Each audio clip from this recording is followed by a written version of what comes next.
பொண்ணுங்களுக்கு கல்யாணம் இன்னும் பண்ண முடியுமா அந்த மாதிரி நிலைமைக்கு வந்துச்சு.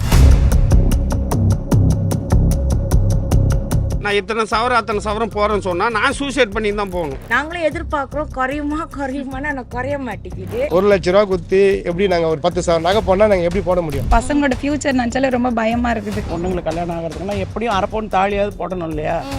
கஷ்டம்தான்ப்பா. கோல்டு போடாமல் மாப்பிள்ளை வந்தால் நல்லா இருக்கும். அப்போல இருந்து இப்போ வரலும் தங்கம் இல்லாம பெண் இல்ல, பெண் இல்லாம தங்கம் இல்ல. பெண் குழந்தை பிறந்துட்டா போதும், பிறந்ததுல இருந்து திருமணமாகி அடுத்தடுத்த விசேஷங்களுக்கு இந்த தங்கம் அப்படின்றத ரொம்ப இம்பார்ட்டண்டா பாக்குறாங்க. அதுவும் தமிழ் மக்கள் மத்தியில தங்கம் வாங்குறத கல்ச்சர்ல ஒன்னாவே பாக்குறாங்க. இப்படி மக்களோட ஒன்றிணைந்த இந்த தங்கம் விலை அப்படின்றது இன்னும் அதிக அளவுல எட்டிருக்கு, உச்சத்தை எட்டிருக்கு அப்படின்னே சொல்லலாம். ஸோ இந்த தங்கம் விலை ஏற்றம் மக்கள் மத்தியில எந்தவித பாதிப்பை ஏற்படுத்தியிருக்கு, அவங்களுடைய கருத்து என்னவா இருக்கு, தங்கம் வாங்குறதுல அவங்களுடைய நிலைப்பாடு என்னவா இருக்கு அப்படின்னு அவங்க கிட்ட கேட்டு தெரிஞ்சுக்கலாம். நம்ம இந்தியாவிலேயே நம்ம தமிழ்நாட்டில் தான் பவுனு கேட்குறாங்க. 20 பவுனு 30 பவுனும் கேட்குறாங்க. அந்த அளவுக்கு போடுற அளவுக்கு இனிமேல் போட முடியாத சூழ்நிலை வந்துச்சு. பொண்ணுங்களுக்கு கல்யாணம் இன்னும் பண்ண முடியுமா அந்த மாதிரி நிலைமைக்கு வந்துச்சு. From Malaysia. ஸோ எங்களுக்குமே வந்து அந்த ரேட் வந்து ரொம்ப ஜாஸ்தி ஆகிக்கிட்டு தான் போகுது. ஆஃப்டர் லாக்டவுன் பார்த்தீங்கன்னா அதுக்கு நாளுக்கு நாள் வந்து அதிகமாக தான் போய்கிட்டே இருக்குது, தவிர குறையிற பாறை காணோம். நாங்களும் எதிர்பார்க்குறோம் குறையுமான்னு ஆனால் குறைய மாட்டேங்குது. நான் வாங்குறப்ப இப்போ கிராம் எங்கள் ஊர் காசுக்கு வந்து 60 வெள்ளிக்கு 65 வெள்ளிக்கு வாங்கினேன். இப்போ வந்து 500 நியர்ஸ் டு 480 ரிங்கெட் வருது பெர் கிராம். ஸோ அந்த அளவுக்கு ஒரு பெரிய டிஃப்ரெண்ட் தான் ஆகியிருக்கு இந்த இடப்பட்ட காலகட்டத்தில். ஏறிக்கிட்டே தான் போகுது, அது குறையறதுக்கு இல்லை. ஸோ மேபி ஃபியூச்சர்ல ஐ திங்க் 600 above கூட வர வாய்ப்பு இருக்கு. 1000 வர கூட வாய்ப்பு இருக்குன்னு தோணுது. ஏன்னா பெர் டேக்கு வந்து அது ஏறிக்கிட்டு தான் போகுதே தவிர குறையற மாதிரி இல்ல. பாதி குறைஞ்சா கூட நல்லதுதான். குறைப்பாங்களா தெரியலையே, ஏன்னா இன்க்ரீஸ் ஆயிட்டு தான் போகுது. நாங்களும் வெயிட் பண்றோம் வாங்குறதுக்கு தான். சோ எப்படா ரேட் குறையும்னு பாத்துக்க இருக்கோம், குறைய மாட்டேங்குது. குறைஞ்சா கண்டிப்பா போய் வாங்குவோம்ல. பணக்காரங்களுக்கு ஓகேம்மா, நடுத்தர ஏழைங்க ரொம்ப கஷ்டப்படுறாங்க. இவர மாரி 2 பொண்ணு பத்து வச்சுக்கிறாப்புல, அவரெல்லாம் கல்யாணம் பண்ணிக்கிறது ரொம்ப கஷ்டமா இருக்கும். இவர் நிறைய பேர் இப்போ நாங்கெல்லாம் ஆட்டோ ஓட்டுறோம். என்ன இப்போ போய் 82,000 ரூபாய் தங்கம் போகுது. இப்படியும் செய்கூலி சாதாரண போட்டால் 1 லட்ச ரூபாய் ஆகிடும். 1 லட்ச ரூபா குத்தி எப்படி நாங்கள் ஒரு 10 சவரம் நகை போனால் நாங்கள் எப்படி போட முடியும்? 150 ரூபா ஒரு கிராமு. அப்போ நாங்கள் அப்போல்லாம் அந்த நகை ஆசைப்படல, போகல, வரல. இப்போதான் வந்து நகை ஏறின பிறகு தான் வீட்டில் சண்டை வாங்குறாங்க. நகையை தரல, அதே தரலன்னு. எங்கேருந்து ஏற்றுறது? ஒரு நாள் பொழப்பு போகிறது ஒரு இதாக இருக்குது. நிறைய இந்த இதெல்லாம் எடுத்துட்டாங்க. கடைகள்லாம் நிறைய பெருத்து போச்சு, ஆட்டோக்கள் பெருத்து போச்சு. வாழ்வாதாரம் ரொம்ப பாதிப்பு. இவங்க இந்த மாதிரி விளையாட்டின்னு பண்ண அரசாங்கம் நாங்கள் ஒன்றும் பண்ண முடியாது. இப்போ குழந்தைங்களோட கல்யாணம் இல்ல பேத்திங்களுக்கு அப்படின்னு வரும்போது ஒன்றும் பண்ண முடியாதும்மா.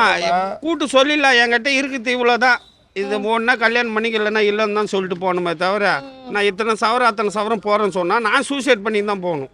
ஒரு 50,000 பரவாயில்ல, ஏதோ வந்து ஒரு தண்டல் வாங்கலாம், ஒரு ஆட்டோ டிரைவர் ஒரு 500 ரூபா கட்டலாம். ஐயோ நம்ம பொண்ணு பற்றி வச்சுக்கிறணும் கொல்லணுன்ட்டு. இதெல்லாம் வந்து வண்டியெல்லாம் ஓட்டினா முதுகுலாம் தேய்மானம் நிறைய இருக்குது.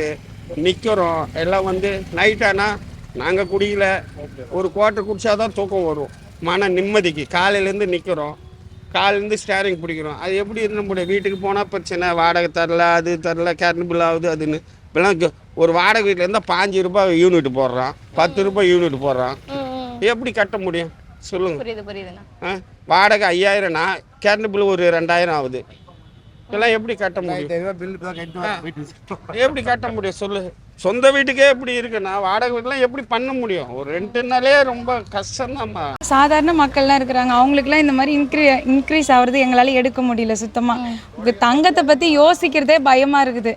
தங்கம்னு யோசிக்கிறத விட நம்ம கவரிங்கே வாங்கி போட்டுடலாமா? இதனால் கல்யாணம் பண்ணுறது கூட தடங்களாகுது. யாருமே எப்படி சொல்கிறது, வந்தால் பொண்ணுக்கு எத்தனை சவரம் போடுறீங்க, எப்படி என்ன பண்ணுறீங்க, அதை தான் கேட்குறாங்க. ஆனால் இது மாதிரி கோல்டு ரேட் இன்க்ரீஸ் ஆகுறதுனால எங்களால் எதுவுமே பண்ணவே முடியல, எடுக்கவும் முடியல. சாதாரண மக்களுக்கு இது ரொம்ப கடினமாக இருக்குது இந்த ரேட்டு.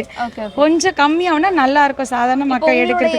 மேரேஜ் டைம்ல கோல்டு ரேட் எவ்வளோ இருந்துச்சு? என்னுடைய மேரேஜ் ரேட்டில் பார்த்தீங்கன்னா ஒரு 45,000 இருந்துச்சு. அது கொஞ்சம் பரவாயில்ல, ஓகேவா இருந்துச்சு. இப்போ வந்து 82,000 ரொம்ப அதிகமாக இருக்குது. கிட்டத்தட்ட 1 லேக் டச் ஆகிடும் போல். எப்படி எடுக்கிறது என்ன பண்ணுறதுனே தெரியல.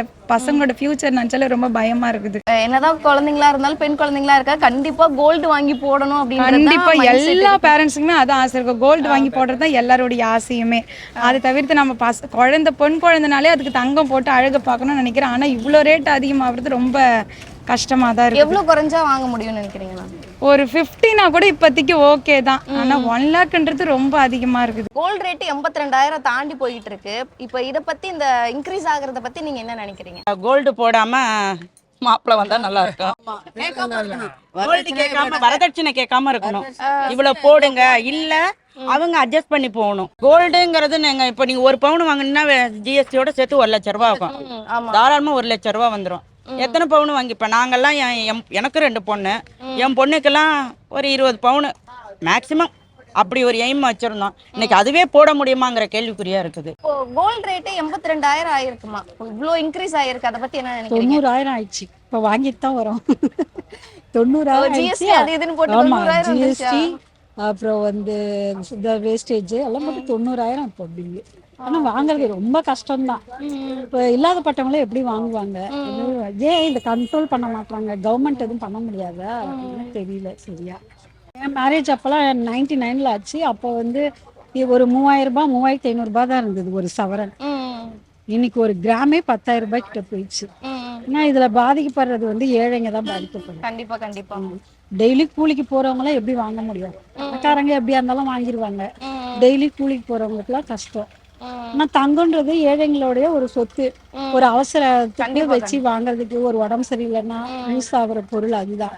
ஆனா அதுவே இன்னைக்கு இவ்வளவு ரேட்டா போகும்போது கஷ்டம் தான். ஏழை பழங்களுக்கு கஷ்டம் தான். வந்து 82,000 இன்க்ரீஸ் ஆகிருக்கு. 10,200 ஒரு பவுன் 82,000 இருக்கு. சோ அத பத்தி நீங்க என்ன நினைக்கிறீங்க? ஜாஸ்தி தான். யாருமே வாங்க முடியாது. பசங்க கல்யாணம் இதெல்லாம் முடியவே முடியாது. நடுத்தர பசங்க வயசு எல்லாம் முடியவே முடியாது.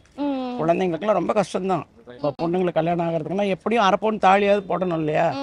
கஷ்டம்தான்ப்பா. நான் எங்கள் அக்கா கல்யாணம் ஆகும்போது 2,500 ரூபாய் நகை ரேட்டு. இப்போ 82,000. ஆமாம், இப்போ 82,000 வந்திருக்கு. நீங்கள் சொல்கிற மாதிரி சாமானிய மக்கள்லாம், நடுத்தர மக்கள் கண்டிப்பாக அதை வாங்குறது வாய்ப்பே கிடையாது. ஒரு கிராமம் எடுத்து வச்சாலும் அது ஒரு தேவைக்கு, இல்லைனா ஏதாவது ஒரு எமர்ஜென்சிக்கு வச்சு ஃபீஸோ இல்லை வீட்டு வாடகையோ அந்த மாதிரி கட்டி இது பண்ணிடுறோம். அதை மூக்கவும் முடியல. அப்போ லாஸ்ட் வரைக்கும் நாங்களாம் நகையே எடுத்து வைக்க முடியல.